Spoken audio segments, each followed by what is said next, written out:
গল্পটিতে আমরা দেখতে পাই এখানে গৌতম বুদ্ধ এক শোকাকুলা নারীকে তার বাস্তব জ্ঞান বুদ্ধি এনে দিয়েছিল।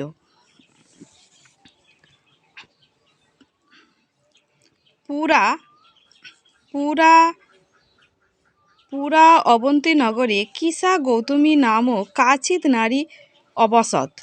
মানে প্রাচীনকালে, পুরা মানে প্রাচীনকালে, অবন্তী নগরে মানে অবন্তী দেশে, কিসা মানে কোনো এক, গৌতমী নামে, কাচিত নারী মানে গৌতমী নামে কোনো এক নারী বাস করত। তস্যা এক ও পুত্রা আসিত, তার এক পুত্র ছিল। সহসা তস্যা পুত্র মৃত, হঠাৎই তার পুত্রটি মারা গিয়েছিল। সা নারী শোকাকুলা চ বাগ্রহিতা, সেই নারী সেই পুত্রের শোকে শোকাকুল হয়ে পড়েছিল এবং নিজের সমস্ত বাক্য হারিয়ে ফেলেছিল। সা নারী মৃতং পুত্রং নিত্যা ইতস্তত ধাবতী স্ম।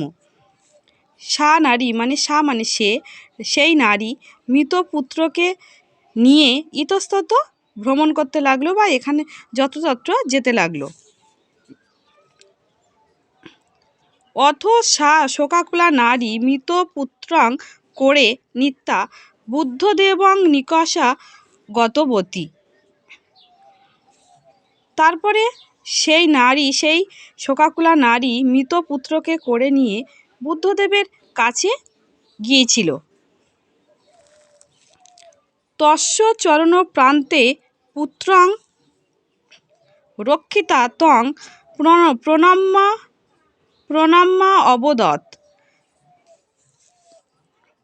তার চরণের প্রান্তে পুত্রকে রক্ষিতা মানে রেখে, তং মানে সে, প্রণম্য অবদৎ মানে প্রণাম করে বলল, হে দেব, মম এক পুত্র অকালে মৃত। আমার একটি মাত্র পুত্র এবং সে অকালে মারা গেছে। পুত্রং বিনা মম জীবনং বৃথা, পুত্র বিনা আমার এই জীবন বৃথা বা ব্যর্থ। কৃপয়া মম পুত্রস্য জীবন দানং কুরু, কৃপা করে আমার এই পুত্রের জীবন দান করুন। বুদ্ধদেব পুত্রহীনাং নারীং দৃষ্টা অতীব ব্যথিত, বুদ্ধদেব সেই পুত্রহীনা নারীকে দেখে অত্যাধিক ব্যথিত হলো। কিন্তু পুত্রহীনায়া বাস্তব জ্ঞানস্য অভাবং চিন্তয়িত্বা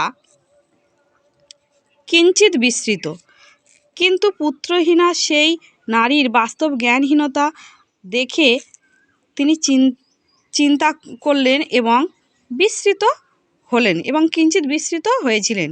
ক্ষণং চিন্তয়িত্বা বুদ্ধদেব তাং নারী অবদৎ, কিছুক্ষণের জন্য চিন্তা করে বুদ্ধদেব সেই নারীকে বলল, সিনু তব পুত্রস্য জীবনং প্রাপ্তুং কার্যমেকং কর্তুং ভবিষ্যতি, তোমার পুত্রের জীবন তুমি পাবে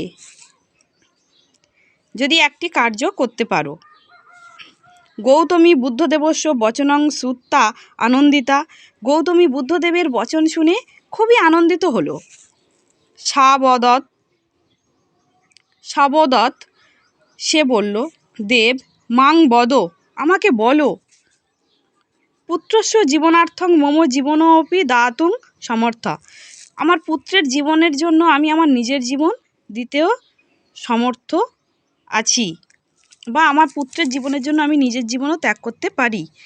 বুদ্ধদেব অবদৎ, বুদ্ধদেব বলল, গচ্ছ যস্মিন গৃহে কদাপি যৌন ন মৃত, মানে যে গৃহে কোনোদিন কেউ মারা যায়নি, তস্মাৎ গৃহাৎ মুষ্টিমেকং শস্য আনয়, সেই গৃহ থেকে এক মুষ্টি শস্য আনতে হবে। তব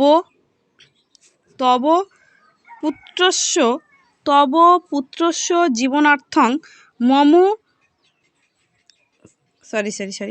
পুত্রস্য পুনর্জীবনায় যথেষ্ট মিদং, মানে তোমার পুত্রের জীবনের জন্য এটুকুই যথেষ্ট।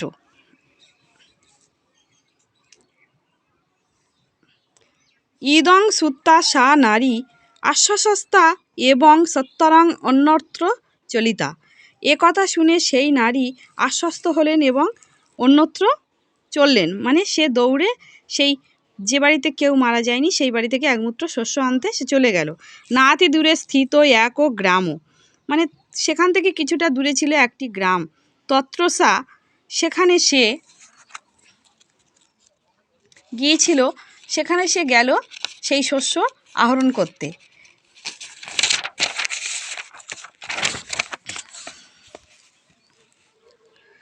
গৃহাৎ গৃহান্তরং গতা, গৃহান্তরং গতা, এক বাড়ি থেকে অন্য বাড়িতে সে দৌড়ালো। সা নারী গৃহস্থং পৃষ্ঠবতী, সে নারী গৃহস্থদের বলল, যদি তব গৃহে কোপি ন মৃত তর্হি মজ্জং মুষ্টিমেপং ষোড়শপং যচ্ছ। বলছে যে যদি তব মানে তোমার গৃহে কেউ না মারা গিয়ে থাকে তাহলে আমাকে এক মুঠো শস্য দাও।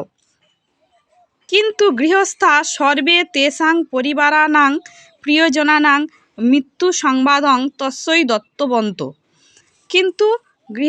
কিন্তু গৃহস্থরা সকলেই তাকে পরিবারের প্রিয়জনদের মৃত্যু সংবাদ দিয়েছিল।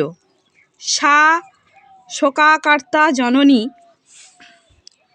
মানব জীবনস্য পরিণতিং জ্ঞাতুং সমর্থা, সেই শোকাকার্তা জননী মানব জীবনের পরিণতি জানতে পারল। ইহ জীবনে কোপি ন অমর, এই ইহ জীবনে কেউই অমর নয়। সা বুদ্ধদেবং নিকষা গত্ত, সে বুদ্ধদেবের নিকষে বা কাছে গেল। তৎচরণে প্রণাম অবদৎ, তার চরণে প্রণাম করে বলল, দেব জ্ঞানহীনা অহং, যে আমি জ্ঞানশূন্য। ইতি উক্তা সা নারী কন্দিত অরম্ভতে, সেই এই কথা বলে কাঁদতে শুরু করলো। বুদ্ধদেব সান্ত্বনা দানেন সত্য জ্ঞানেন চ তস্যা শোকং দূরীভূতং কর্তুং চেষ্টত। বুদ্ধদেব সান্ত্বনা দানের দ্বারা সত্য জ্ঞান দিয়ে তাকে তার শোক দূরীভূত করার চেষ্টা করল। বুদ্ধদেব তাং উক্তবান, বুদ্ধদেব তাকে বলল, জাতস্র হি ধ্রুব মৃত্যু ধ্রুবং জন্ম মৃত্যুস্র চ, মানে জাতকের মৃত্যু অবশ্যম্ভাবী এবং মৃত ব্যক্তিরও জন্ম অবশ্যম্ভাবী, মানে যে জন্মেছে সে অবশ্যই মারা যাবে এবং যে মৃত্যুবরণ করেছে সেও আবার জন্মগ্রহণ করবে বা পুনর্জন্ম লাভ করবে। তস্মাদ পরিহার্যে অর্থে ন তং শচিতুং মহর্ষি, সুতরাং এই অবশ্যম্ভাবী বিষয়ে তার শোক করা উচিত নয়। বুদ্ধদেবস্য উপদেশং শ্রুত্বা গৌতমী মনসী শান্তিং লব্ধবতী, বুদ্ধদেবের এই উপদেশ শুনে গৌতমীর মনে শান্তি লাভ করেছিল। অবশ্যই চ্যানেলটি সাবস্ক্রাইব করবে, একটি লাইক দেবে।